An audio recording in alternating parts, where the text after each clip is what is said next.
Tributes are pouring in tonight for a legendary BC broadcaster. George Garrett has died at the age of 89 following a battle with cancer. He was a longtime radio reporter at CKNW and broke countless stories and exposed scams. But tonight he's also being remembered for his boundless generosity. Here's CTV's Martin McMahon.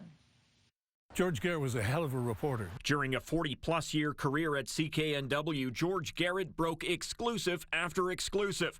Those who worked with him remember Garrett for more than just his scoops, but how he treated people.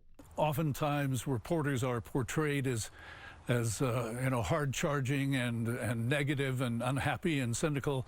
George Garrett was none of that. He was a really nice guy. He was a good man, and he was trustworthy. He was honest. You know, if he made a promise to a source, he would stick to his promises. His contact book was legendary, and he was trusted by newsmakers. So when a story broke, they would answer his call or respond to George because he knew that he would treat them fairly, even if it was a negative story. Garrett is remembered for some stories in particular, from the BC penitentiary riots in the 1970s to his coverage of the 1992 riots in LA after the police beating of black man Rodney King.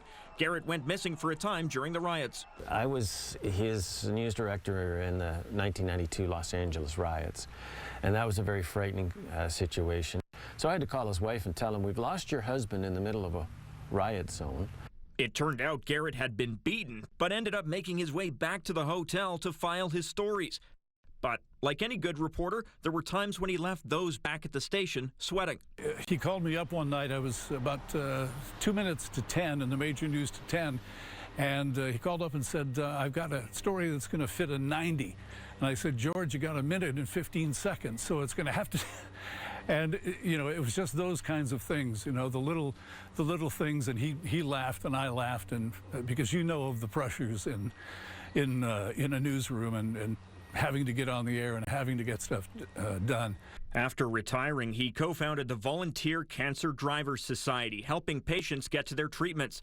The Garrett family told us they're grateful to have had as many years with George as they did. Us too.